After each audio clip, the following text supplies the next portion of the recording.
Hey everyone, this is Chirag Joshi. Welcome back to The Driven Show, a show of driven people, for driven people, and by driven people. So it's a show where I sit down with really, different guests from different walks of life and just try to understand the driving force behind them, both from my industry of electric vehicles and sustainable mobility, and people completely unrelated to it, and try and see if there's some sort of link and try and understand how each one of us is driven differently, and hopefully we come together and be driven differently together to achieve the goals of sustainability in our world. So that's really the aim of the show, to get people in the conversation, and keeping on with the theme of going wild and getting people completely unrelated from my field. I have with me a friend from college. Her name is Sandhya. She's a chef, she's a baker, and she's a entrepreneur. So, and as you can say, that has nothing to do with my field. She's as clueless as all of you are in terms of what she's doing on the show. But that's one of the aims with the show. So, Sandhya, thank you so much for coming. Thank you so much for the invite, Chirag. It really means a lot. I was quite surprised. I mean, the first answer I could say is I have no clue about EVs at all. But here we Exactly, are. I know. So, Yeah, I know. No, that's exactly what the aim is, to get in people who probably, because of the line of the work that they do not really have the time and effort like me to sort of spend their lives doing something like this, right? And I understand that, it's not like, everyone needs to dedicate their lives towards it. But my whole thing is, if many people contribute some part of their lives to this, maybe the compounded effort will be much better and better for all of us. So that's the effort, to engage yeah, people in the totally. conversation and, maybe see how they can be a part of this whole mission that we're up to. So that's the aim. With that, I just want to, before we jump in, just want to put it out there that, me and Sandhya, we've been a part of the same college. We were in the same batch in different sections, never got an opportunity to speak. But, we've been following each other on Instagram for the past 1 year, I think for the past, many years, 2 3 years now. And we follow each other's work, and that's what attracted me to her profile, to the kind of work she does. And a very interesting name that she has for her Instagram handle is the Baking Poet, which is in itself very wild. I'm like, what? A baker and a poet. So it's a very interesting page. I think all of you should definitely check it out. That being said, I won't tell too much about her. Sandhya, I'd like you to, introduce yourself to the community and who you are, what you do. Maybe a quick, short one, and then, we can start off from there. So, initially, the whole point about what drove me to both baking and poetry, I could easily say that maybe most probably it was inherited. So, my mom is a good cook, my grandmother's a good cook, my maternal grandmother loves to write. So, I think I just inherited like all of those and I just put my own modern twist on it. But the Mm-hmm. whole baking point of it was basically I was a very fussy eater as a child. So, and I only used to love cakes and nothing else. I Mm-hmm. would never like regular food. I just like all the Wow. fancy stuff. So, my mom learned a lot of baking just to make homemade cakes to keep me happy. And Mm-hmm. I used to love baking with her, and it just kind of stuck. And I started experimenting in the kitchen some more, Mm-hmm. etc. When I came to Christ, I was clueless on what to do because initially I was put into Christ saying, learn about business skills and then Mm-hmm. incorporate baking into it. Uh-huh. I'm really thankful I was told to take BBA. Otherwise, I would have taken BHM and I wouldn't have gotten a chance to graduate properly. True that. Yeah. We interrupt our program to bring you this important message. I'm so glad I took that decision instead. But once I came to Christ, it was completely different. I was a little lost, but then I realized that I connected back to baking again and I realized this is what I wanted to do. And Mm-hmm. I did a few orders part time in college while studying. Yeah. It was just casual because I was free. I had some time, so I just took it up. And Well, your then classmates had a lot of fun with that, They enjoyed being around you, because you used to bring in these cupcakes and we used to see it on Instagram story. I'm like, damn, why don't we have such a friend out here who bakes for us? I think the best part about baking was if there was any single college event, we all just sit in the auditorium, keep a huge packet of cookies under our uniform, and Yeah, we keep eating it during the show. It was too good yeah, back then. I miss those awesome. days. so much. Yeah, definitely. Those days when, literally more than 50 people could come together and sit in one place and breathe together. Not True. possible now. Absolutely not. Yeah. So when did baking really start for you? So you mentioned, so I'm guessing it started very fairly early on in life, right? You were seeing your mom and your grandmom cooking. So Oh, yeah. when did baking, sort of when did it occur to you that, hey, this baking stuff, did you just develop the skills over the years, or was there a point after which you took it seriously? Over the years, maybe if I could give an estimate, I have been like taking it up as a hobby since I was about 12. Oh, okay. And I got a little bit more serious to it when I was in 12th grade. Okay. I was like That's nice. 18 about then, but Mm-hmm. I wasn't really sure on which career path to take, on what to Yeah. study, etc. Mm-hmm. And then I did a little bit more research. And actually, during my first year summer vacation, I did another internship. Okay. So I interned twice at the same place, anyways. So actually, Ah, I interned in the bakery unit of Marriott okay. as a part time just to know how the industry works. And yeah, to be honest, the baking industry commercially is quite brutal, to be honest. Like, I've heard. like I have so many people on Instagram asking, I'm interested in baking, I want to learn it, what to Hmm. do, what is it like? Yeah, And I tell, yeah. be prepared. It's brutal. It's just a Yeah, bunch of it's just a bunch of angry men screaming cuss words at each other and throwing food, saying this is not right, that is not right. yeah. All Gordon Ramsay stuff, that people Yeah, are used to seeing. exactly. But of course, in India, it depends on which language or majority of the chefs speaking. Sometimes it could be Hindi, sometimes it could be a different language. So you don't know about baking, but you'll definitely end up learning some of the abuses, right? Oh, yes, definitely. That's a good one. I mean, not the most encouraging thing. So what is it that, in terms of baking, so what is it that I know you, I mean, you were exposed to it quite early on. So, but what was that one thing that you found really amazing in terms of baking in the field of baking that allowed you to take it, quite seriously? Because I mean, truth be told, I mean, it's not like a lot of people around you, might be into baking. Let's bake. I mean, I'm not sure a lot of people are saying that around you when they're around the 12th grade, college, around that. And I'm sure, there's a lot of people doing a lot of other stuff, a lot of real stuff according to their terms, Yeah. finance, this and that.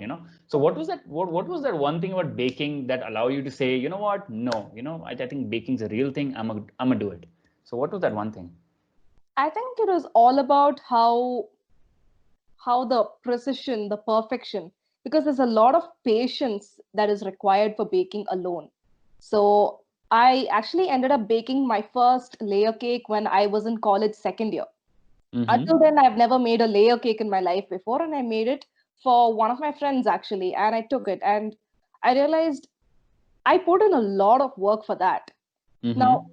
when we actually see on a commercial scale, production is very different. It's Yeah. seen, it's seen as a production process, as a business process. But when you see an artistic version of baking, Mm-hmm. the artistic version obviously has more value because Yeah. the whole idea is devised from the start. Now, Mm-hmm. here on the one side, it's actually a program. On the other Mm-hmm. side, it's not a program. Yeah. So I thought there could be a real value in something handcrafted. Mm-hmm. So that was Yeah. the idea of, getting into it. The fact that you could create something of your own and then, of course, Yes. sell it out and, earn a living out of it. Yep. That seems great.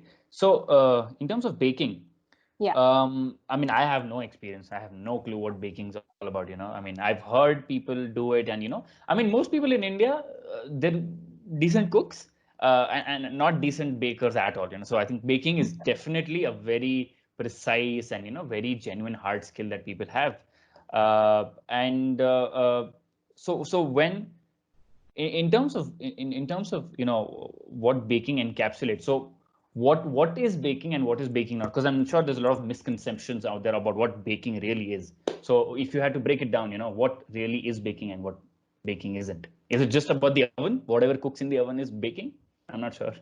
Well, in a scientific process, so let's break it down in scientific terms to make it easier for everyone. Baking is actually just cooking something using dry heat. That's all, Okay. nothing else. Okay. Wow. That's pretty Now, simple. There is another method of baking called a bain-marie, which basically uses steam, which is Mhm. most popular in cooking custards and stuff. That is a different form of baking altogether. But the Mhm. general term for baking is it uses dry heat to cook anything you like. There can Okay. even sweet things can be baked, savory things can be baked. But Mhm. yeah, scientifically that is the term. But according to me, I feel baking is a discipline. Okay. It's a huge discipline. And Mhm. it's not just a science of cooking. There is a lot of precision to it, like the Yeah. amount of ingredients, how much you put. Even if you add a little bit much of this ingredient, it's gonna Yeah. go. It's gonna be Yeah. gone for sure.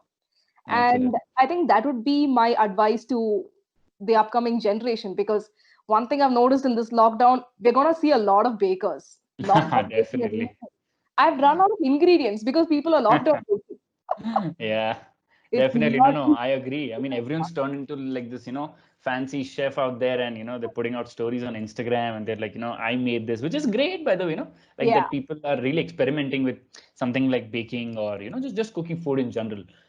So that's really good. But you're right, in terms of baking, the thing that it separates apart from just general cooking is that it takes a lot of precision. There's a certain degree of art and creativity to it, right? Whenever even I see your Yeah. posts and your stories about what you create, I think the end product, I mean, you can just look at it and say that, hey, you know what, there's a lot of work that's gone behind this, like a lot of hard work that's just gone behind making it so perfect. So I agree to so talk to me about the artistic sort of elements that go into baking. Like, is it, would you say it's important for a person to be a certain level of a creative person to get into something like a baking and, really really excel at it?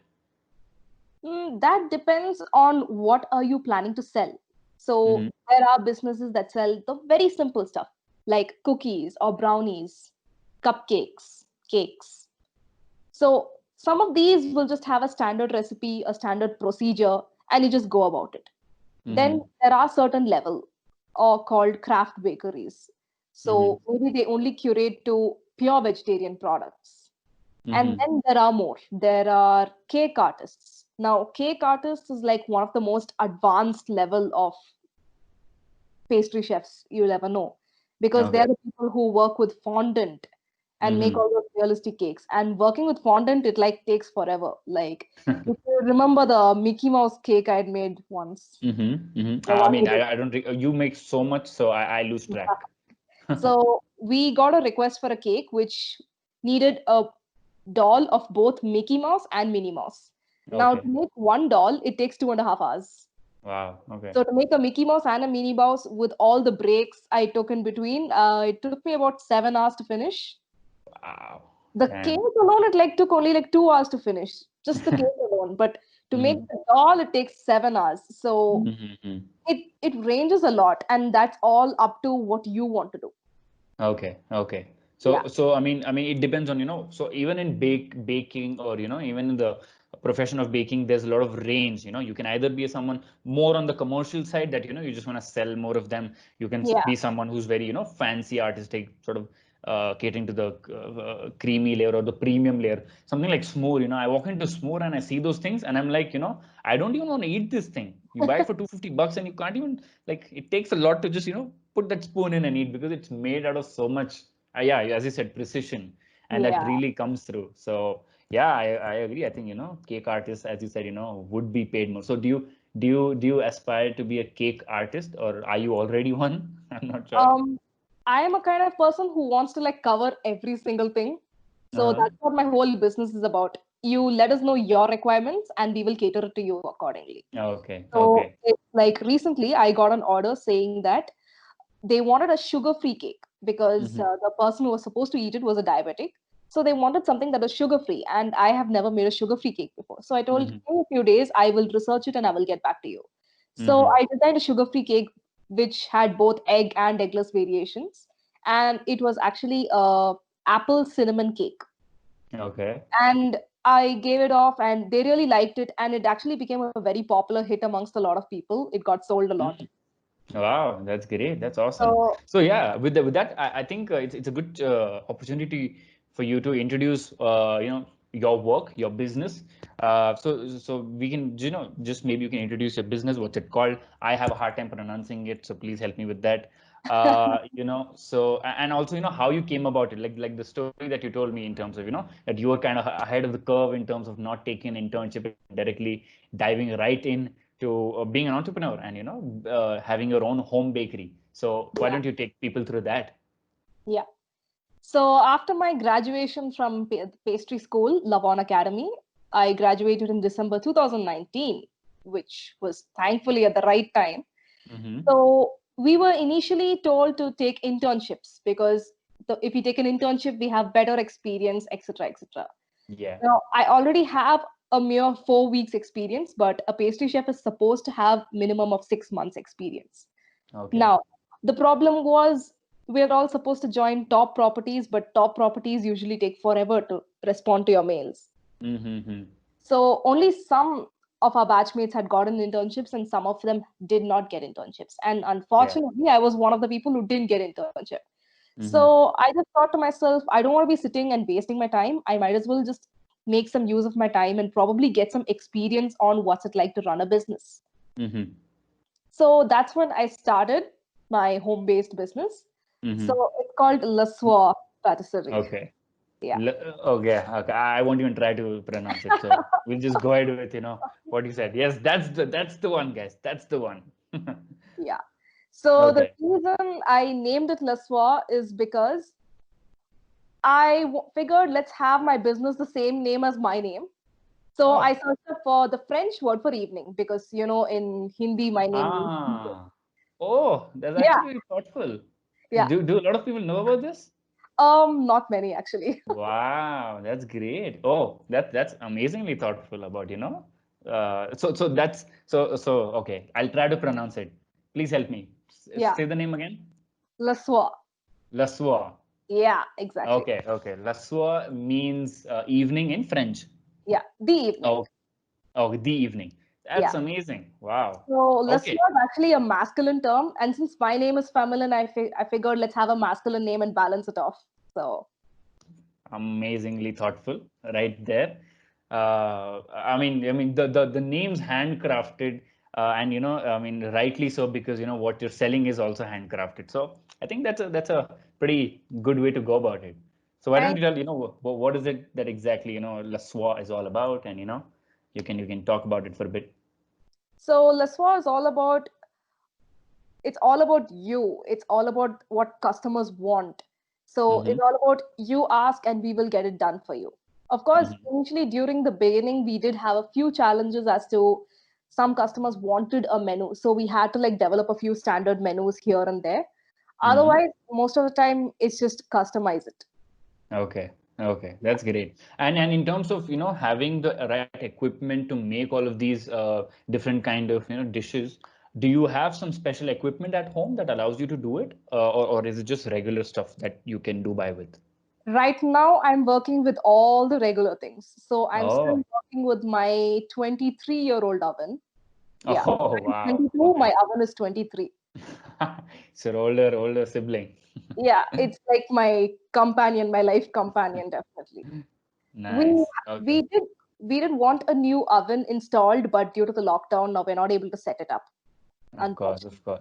Yeah. Wow, I mean that's great. I mean, if all you have is just like a regular oven and you're able to create these amazing things, that really says, it's really about the skill and not really about the tools. Of course, as you grow and you're gonna have all these amazing, better tools, and I can only imagine how much of amazing stuff is even gonna come out of them.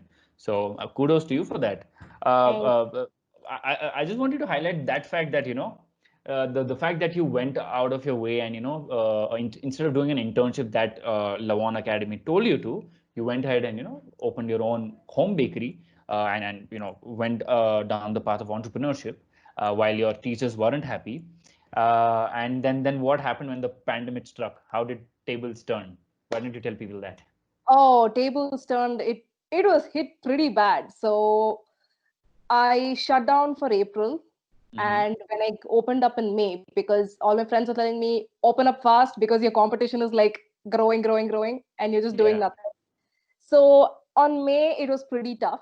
And that too, once I opened, I still haven't opened to entire Bangalore. I've just opened it around Whitefield where I'm based. I've Mm-hmm. told orders are only within Whitefield because Mm-hmm. there are a lot of issues when operating during the lockdown Yeah. or operating during the pandemic, for all I know about. Mm-hmm. So it's very risky because the first problem starts from sourcing your ingredients. Mm-hmm. Because Yeah. not only customer safety, to ensure customer safety is at top notch, we have to ensure we're also safe too, right? Absolutely. So all the Absolutely. ingredients we have to source it, and I have to source it from Indranagar. So Indranagar Mm-hmm. also is quite a risky zone, and then we Yeah. have to ensure we're packaging it right, we are preparing it right, and delivery. Delivery is like really crucial at this time. Mm-hmm. Now, Yeah. because delivery partners are much in demand due to the pandemic, Dunzo Mm-hmm. and all the other platforms have like raised their prices a lot. Yeah. Absolutely. They have. It's really expensive. Mm-hmm. And moreover, we can't really rely on delivery partners much because we even though the platforms will say our partners are safe, etc., Yeah. we have no idea what they're up to, right? True, true. Like And having in case God forbid something happens, to one of the yeah, customers that you serve, I mean, you can't really blame the delivery guys. It's really on you. You take up the responsibility of it, right? So I can understand that's fair bit of risk taking on your end as well. But it's great that, I mean, you could serve how many other people you can in your own vicinity. So that's a great one that, you yeah, operate with that level of risk. I mean, that's there in entrepreneurship, man. I mean, a certain level of risk just needs to be taken, can't help it. yeah. The other interesting thing I found was, when we were speaking earlier, was that you told me that how most of your friends who had gotten internships, and you were probably the only one who was doing a home bakery, and due to the pandemic that struck in March this year, all of them have now turned to becoming home bakers, and of course, Lavon Academy had to be okay with it. So, tell us about that. How did that happen? So actually, it was not just a very few people who didn't get internships. So once I started up with my business, Yeah. a lot of my batchmates started up with their business too. So in my batch, after graduation, I was the first one to start, and then Mm-hmm. slowly it just kept popping up like Mm-hmm. rabbits. That's great. Awesome. Yeah, And I think then the pandemic forced majority of your batchmates to then start yeah, having their own home bakery, because I mean, yeah, they needed to make use of time. So that's great. I mean, that's really ahead of the curve. I mean, of course you couldn't see all of this, but I mean, situations forced you to do it. So that's yeah. great. That's really interesting that that happened. So what's the vision with Lavon? Sorry, not Lavon, with Lazua. What's the vision with Lazwa? Like, do you see it, grow beyond your home, and really sort of, scale it up a bit? So, what exactly is the vision for it? I do wish to have my own production unit one day. Mm-hmm. Just a nice small unit with its own professional kitchen and Mm-hmm. probably a room for fondant. And Mm-hmm. if I want, I can just keep a client office where clients can pick up, receive, or Yeah. us any cake Mm-hmm. ideas or designs. Mm-hmm. That that's the idea I have in mind right now, but Mm-hmm. let's see how things go. Yeah, yeah. Of course, I mean, this is like a long-term plan. I mean, Yep. given the pandemic, we have to take it slow and easy. So that's great. I mean, that you have a sort of plan of where you want to take it. So the good thing about entrepreneurship is that, I mean, you really can do anything with what you have. I mean, like, it's on you if you want to grow it or not. It's on you if you want to, just keep it as a one store place where, with premium great quality that a lot of people I see do these days. Like, there's these, just one-off outlets out there, and and they make the best stuff, and people flock to it, right? They don't expand necessarily, primarily because they don't want the quality to go down. And I see a lot of really people really crafting their food or into the baking segment do that because they don't want to compromise on quality, because that's a benchmark they set for themselves and their brand, right? So that's one of the ways as well. But yeah, that's the fun things about entrepreneurship. You really can do anything you want. So that's great. Why don't we, jump into the section that I told you about? And you've gone through the page and you've probably Oh yes, selected yes, one yes. or two posts. So why don't you go ahead and send them to me, and then we'll have a conversation on it. I'll send them over to you now. Yes, be Okay. good.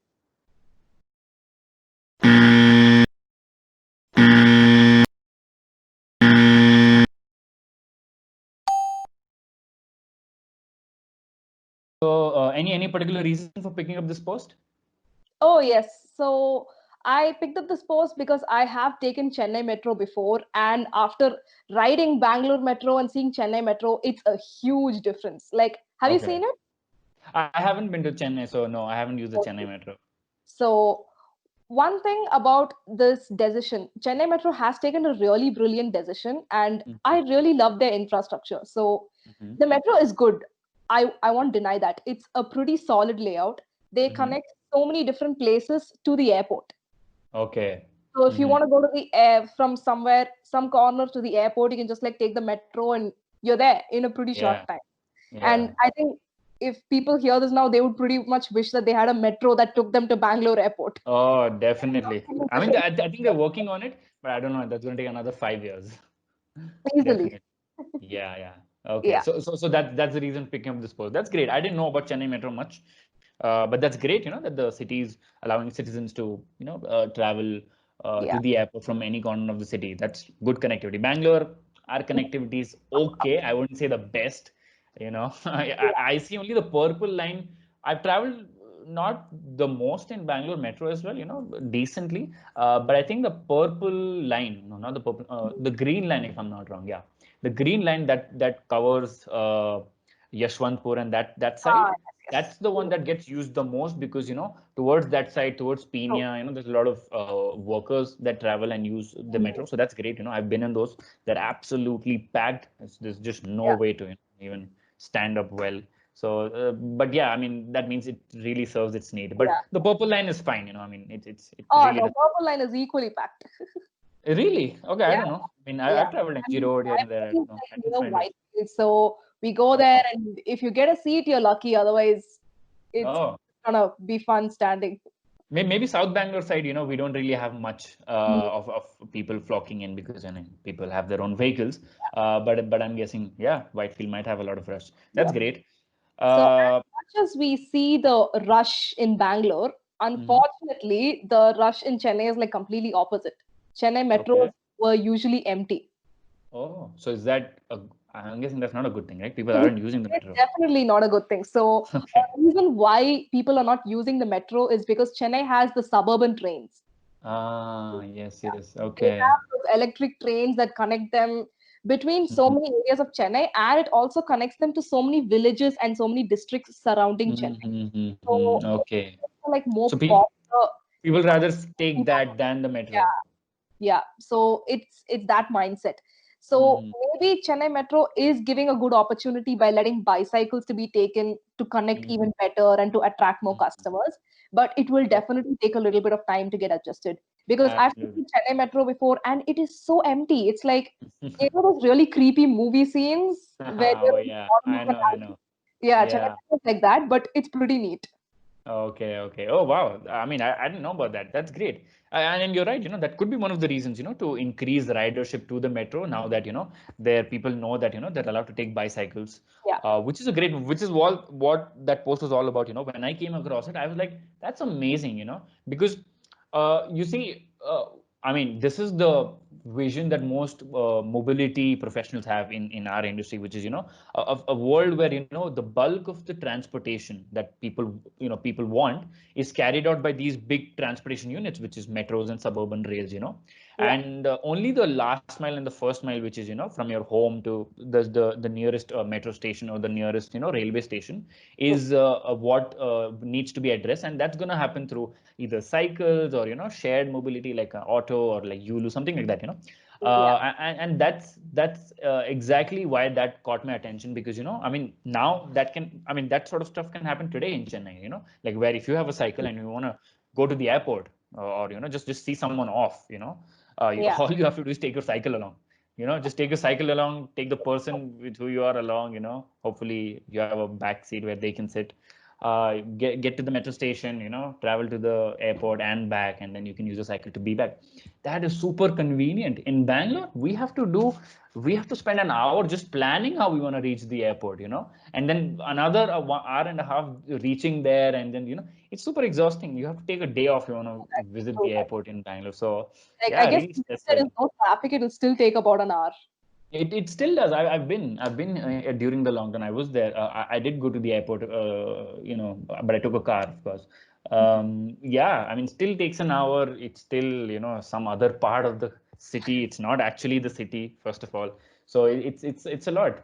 But yeah, that's what caught my eye in Metro. That small things like puppies or or of course arms and ammunitions aren't allowed.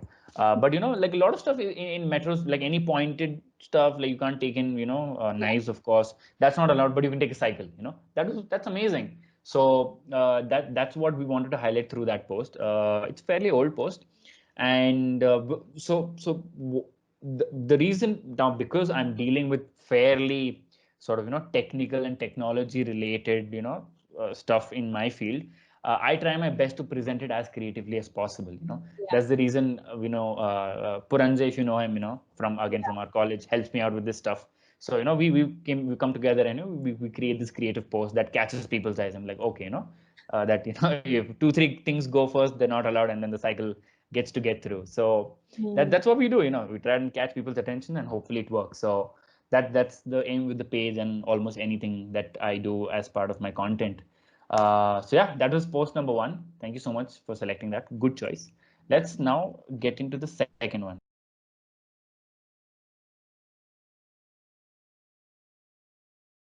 So about Big Basket having EVs as their delivery vehicles, and you should probably be aware that this whole pandemic is actually probably going to be a boon for the EV industry, because if Big Basket is taking this move to launch Yeah. EVs as their delivery vehicles, now right now delivery is probably going to become the future of everything.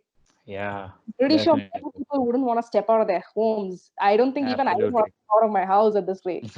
So if Agreed. delivery is going to become the future of everything, and if they plan to switch to EVs, so just imagine the amount of efforts that would be required. Yeah. The waste generation would be much less. And of Hmm. course, it would be a great, significant development for the EV industry to work more Absolutely. and satisfy more requirements and Yeah. give Yeah. more discoveries. Definitely. No, that's exactly what's happening. You're spot on with that, that yes, delivery and the need for delivery has significantly risen up. A lot of people, of course, the community that, I mean, the kind of people that do the delivery are really benefiting from it, because there's a lot of job opportunity out there. Of course, there's the risk, but there's significant job opportunity out there. So a lot of, retail stores, a lot of food outlets, everyone has to rethink their whole strategy around, now people ain't gonna come in, we have to serve them. Yeah. So you're right, the demand for delivery is gonna, it has already shot up, I mean, and it's True. gonna remain at that level unless and until we get down to very fewer cases in terms of corona, which is hope, I don't think it's gonna happen anytime soon. Yeah, So I yep, think we start, delivery. so Yeah, it's going to be yeah. stuck And for a really long time. absolutely, absolutely. And once that infrastructure is set, and once we're all comfortable, of course we're gonna go out, But I think Yeah. it's gonna hit a significant dent into the way the world functions. Just take for example True. workforce. Like so many companies have realized they don't actually need all of their people working from office. Like there's just Yeah. unnecessary cost involved and time involved. Like they're just not needed. And they realize that that's the reason all these big companies have just said that, what, permanently just work from home, and that is going to be one of the biggest impacts of coronavirus on a positive note, because people will now just not head out for just no reason, so significantly less traffic. So I mean, this thought just creeped in to my head just a few days back, that my Hmm. God, if Bangalore's a IT hub, and of course all companies are here are smart enough to figure out that we don't need all of the people coming into our office every time, which means that coronavirus was the solution to our traffic problem, which is bizarre, but that's what it was. Coronavirus. How did Bangalore solve the traffic problem? Well, we just needed a pandemic. That's all. Nothing else. But yeah, I mean, because people have been cracking their heads for a lot of years, and just figuring out how can we solve the traffic problem, and it was getting to a point where People were leaving the city. It got real extreme. I've posted a few Absolutely. things even earlier this year, just earlier this year. So weird. How short in just such a short span things have just turned around. But I think I genuinely think because of what Corona has done to the world, True. high traffic congestion areas are now going to free up, and free up for a long time. I think it's not going to be a short term thing. Well, in Uh, another way, there is also a slight chance of increase in traffic because people will not want to take public transport anymore. True. That's true. But you have to look at it like this. See, a lot of people have gone back to their homes. Yeah. Bangalore especially is a place for all kinds of people from all over the country to come and work here. Now Yeah. that the companies allow them to work from anywhere, I have friends who are working, who are sitting in their states and working for companies in Bangalore, and so of course people are gonna use their own personal transportation as much, but the fact is that even the people who are now back in their homes, who are just here for work, also had vehicles and now have no avenues to take their vehicles out because they're not here. So Yeah. if they're going to be there, their own personal vehicles are also going to be shifted there at some point, or not be used. True. So you're right. People are going to use their personal vehicles more often. I am doing that. I don't take Ola, Uber. I've probably taken Ola Auto, say twice or thrice. That's all, nothing more. But yeah, you're right. That's a significant big thing. And yeah, so coming back to the point of traffic and the what coronavirus has done to the entire EV industry, that you're right. EV industry is gonna really benefit from it because now there's a significant need for people to own these vehicles, and people have also seen that. So here's an interesting thing that's happened. So Yeah. pre-coronavirus, humans were thriving. We were thriving. We were doing our thing. We were enjoying, but nature really wasn't. Like our environment wasn't really enjoying. It was on the downside. In the coronavirus lockdown, which is even right now, we suffered because we weren't allowed to go down. But we saw that nature was absolutely Absolutely. enjoying. Nature was like, I am thrilled. Humans, just please stay inside. Do not come outside. Nature was just having a blast. So in a short span of time, what this has done is exposed us to both sides of the coin. Where one party is enjoying and the other isn't. Yeah. Uh, so that makes us want to strive for a post-COVID world where both humans and nature can sort of thrive together. So that really has done good for us, in terms of a perspective shift, if you really see. Because before this, a lot of people had no idea, or they didn't even think about it. But I think a lot of people have gotten into that trail of thought where that we really need to do something, and this is just not a sustainable way of doing things. And That's clearly, true. coronavirus has just exposed so many cracks in the system. So that's one of the biggest pushes to sustainability, and a lot of advanced countries in the world are trying to relaunch their economies in a much more greener way. That's an True. amazing thing. Like Germany said that a lot of bigger, big and rich countries have said that they now recognize, and a lot of people that a lot of climate change activists, a lot of people who are already fighting for sustainability have taken this as a huge opportunity to tell to their government and saying that, see, you really need to focus on not doing the thing that you're already doing. Yeah. So that served us really well. So I'm sure, like, I'd love to hear from you. So during the lockdown, I'm sure you must have come across news around, that look at this, there's birds coming into areas that they never saw, monkeys coming in, animals moving around here. So did you get exposed to that sort of content, and what did you think of it? I could definitely say yes, we're hearing birds chirp after a really long time. The Hmm. air is like much fresher. So- Absolutely. And that's like a real plus point for me because I have seasonal allergies and things just don't go well for me if there's an imbalance in the air. So Yeah. the air is balanced. And another pressing issue we can also detect is that there are a lot of trouble regarding street animals, like stray Hmm. animals are thriving. So Yeah. now on the plus side, they're not actually dying. So the number of Hmm. stray animals have increased a lot in our layout. Hmm. So Okay. usually the problem is they get run over. So Hmm. I actually live near a hospital, a very Hmm. small hospital. So we have a lot of vehicles that pass by really fast. So every time there's like a litter, it's very rarely one or two only makes it out alive. And now there are like some 6 of them who are alive. And we're all like, how? It's huge army out there. Yeah, so we'll have to, rethink all of those systems. So there's clearly a lot of work to be done. So hopefully, it's come across as a proving point for a lot of people that, current systems weren't really equipped to handle anything substantial, and the current infrastructure just not in place to handle such a massive change in just life. What do I call it? Yeah. So that's been a real eye opener for a lot of people. So I want to ask you, what was the biggest revelation for you? Because I'm sure a lot of people got thinking about just life, their own lives, maybe life in general, because of these things. So what was that one big thing that occurred to you because of the situation that we're currently in?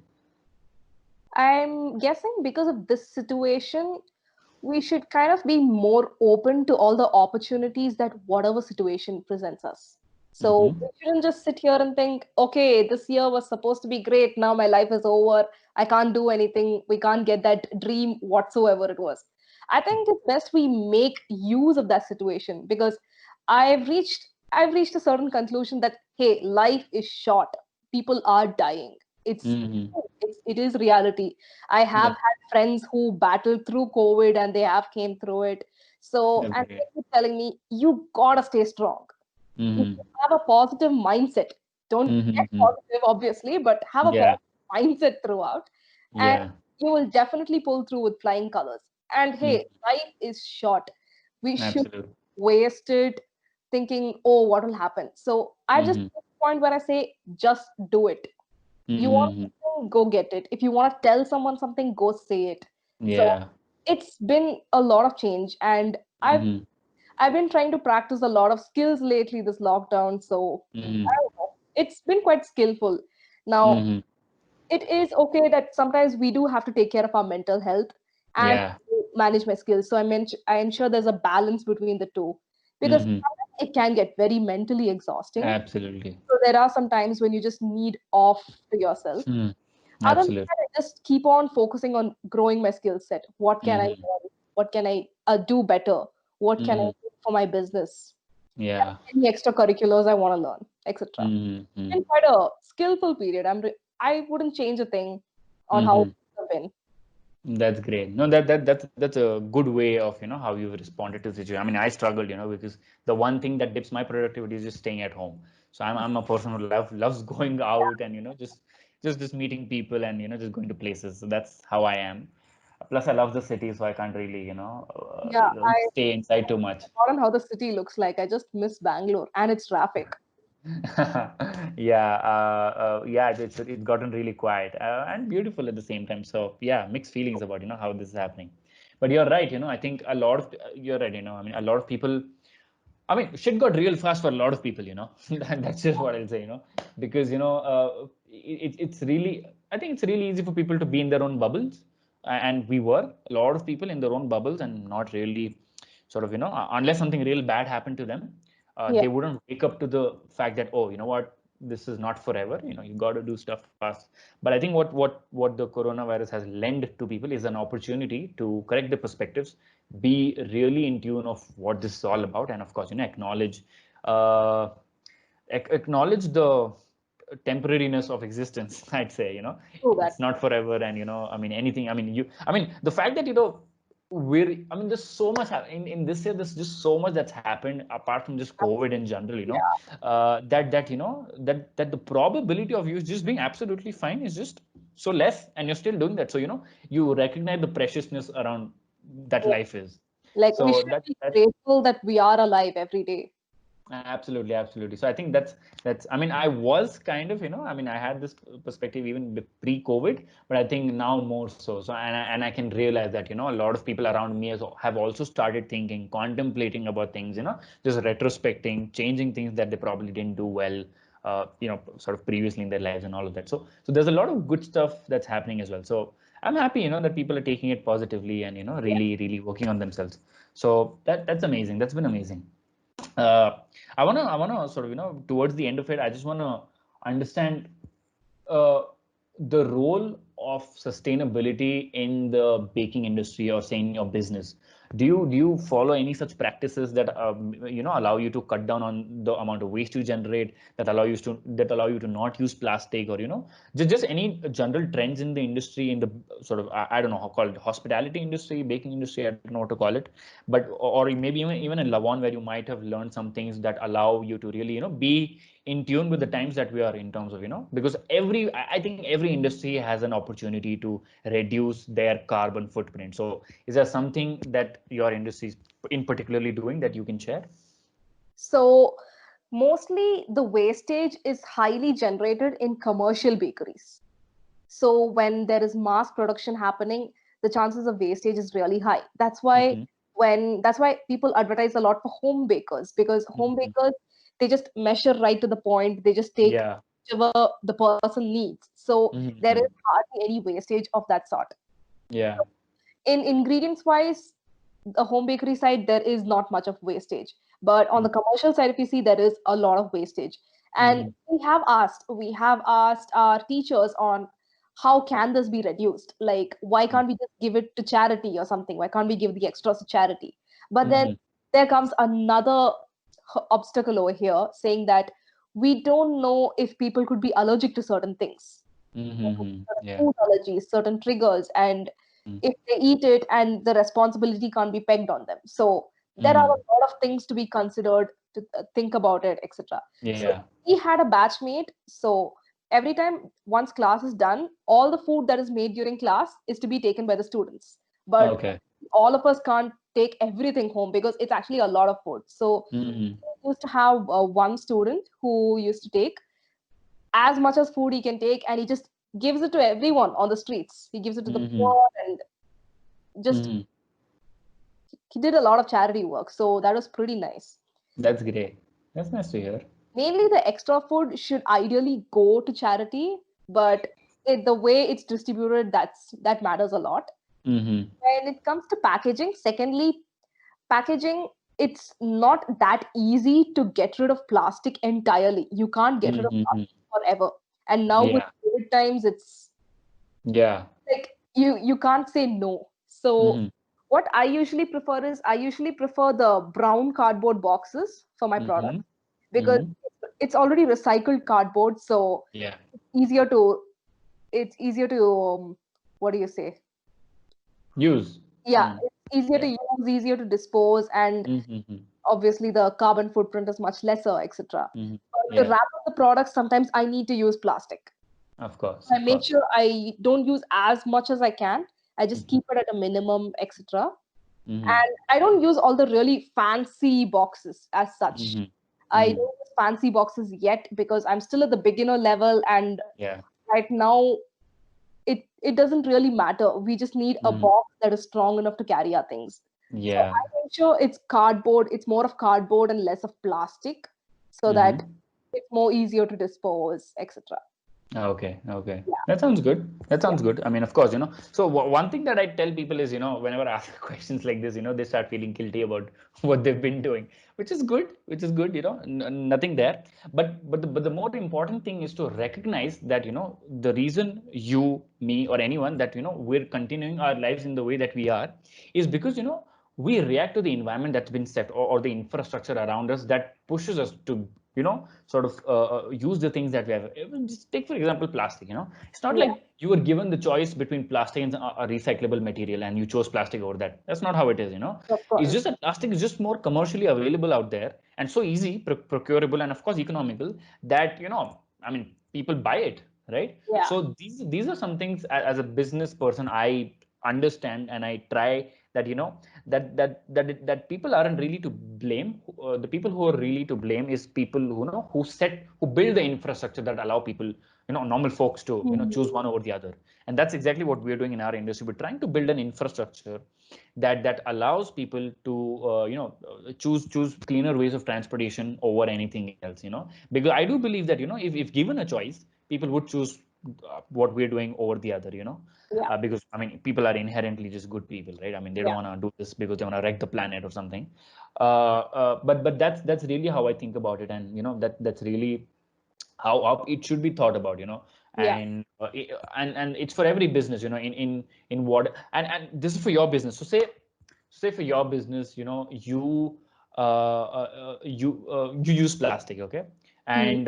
and because your customers buy from you, even they are involved in the buying of plastic in a indirect way, right? Yeah. But say you start using some biodegradable material for all the packaging that you use. Yeah. You not only make your business more sustainable, but you also make your customers a part of that sort of Yeah. initiative, because they're the ones paying for that stuff, right? So that's the chain of sustainability that sort of needs to seep in, and that's the mentality that sort of entrepreneurs need to get in any field. That That's if you take the initiative, you just allow the whole ecosystem to buy into that. yeah. And that's what something to recognize. So, no need to beat yourself about anything, but just to recognize that, things can be done. So I wanna end our amazing conversation with asking one question, that if you were to change one thing or a couple of things in your industry or in the field of work that you do, more towards being more sustainable, what would those things be, and what would you really want to see happen in the industry? In the industry, a sustainable platform is probably a really good delivery channel, because Okay. one of the main common issues faced by home bakeries even today is the delivery channel. Because Mm-hmm. today we'll get a lot of queries: which platform is good, which platform Mm-hmm. doesn't break the products during Yeah. travel, which Mm-hmm. platform is economical, because Mm-hmm. delivery in Bangalore is expensive. Yeah. And it's not that every time we make a full cake, we have to go and deliver it in person, because sometimes Yeah. delivering it in person is stressful as well. That is Mm-hmm. there. Oh, Yeah. I'd like to add another point on what something I did during the pandemic time, and I'm pretty much liking the results, so I'm gonna like stick with it. So Okay. initially, I used to have paper labels Mm-hmm. for all my products, but now since I didn't want to risk getting it printed and catching something Yeah. else, so I Yeah. switched off to e-labels completely. Okay. Okay. So I just get a nice PNG done. I just enter all the details, I download it, and then I just send it over to the customer, and it's much convenient. So they can just Oh. go to the e-label anytime. And I'm really liking the use of e-labels now. Mm-hmm. That's great. That's I don't great. think I would Awesome. get back to paper labels again. Ah, that's nice. Yeah, I mean, a lot of businesses, getting digital and, really cutting down on stuff that they don't really need. So that's great. That's awesome. Glad to hear, that you're trying to do all of these things. And of course, I understand that, so you're saying transportation, or, the yeah, of Yes. course, the transportation of the stuff that you bake for your customers is probably one place where you'd like to see. No worry, I'm on that side of the aisle, Yes. and Yes. that's what I do, or at least my industry does, and we're trying to do it. We're trying to make delivery, of course, transportation in general, more sustainable. That's what this channel all about. That's what I'm all about. And that's the importance of transportation. You see, it connects almost anyone. Yeah. Transportation, I mean, I don't see a single person who has no idea about transportation. I mean, your life depends on it. Literally, commerce is transportation of goods, right? So that's the stuff that gets me excited. I'm like, being a part of this industry allows me to just have an impact on almost all industries, right? Baking. Yeah. So that's the stuff that really gets me excited. And I understand the kind of impact being in this industry and doing some good work could really be in the world. So trying my best out here. But Sandhya, thank you so much for being on the show. It was lovely speaking to you. I think I had a great time. We went through so many things, and I Yeah. hope you had fun. I hope Oh, I it did. I panned had a out. lot of fun. Thank you I so much for inviting. It was really good. I really enjoyed talking about all these matters, and it opened up a whole new perspective altogether. So I hope all those who watch this will also get a good few ideas. That's great. That's great. I'm glad. I'm glad it did. I mean, that's the aim. Just trying and connecting and having people as part of the conversation as much as possible. So I'm glad, that you enjoyed it. I thoroughly enjoyed it, and I hope people watching and listening to this episode enjoyed equally, learned equally, and saw exactly how hard I try to sort of merge different industries into my own, and try to have a conversation around sustainability and sustainable mobility. So that's great. Thank you so much, all of you, for watching and listening to this show. And I'll see you guys in the next episode. Till then, be driven differently.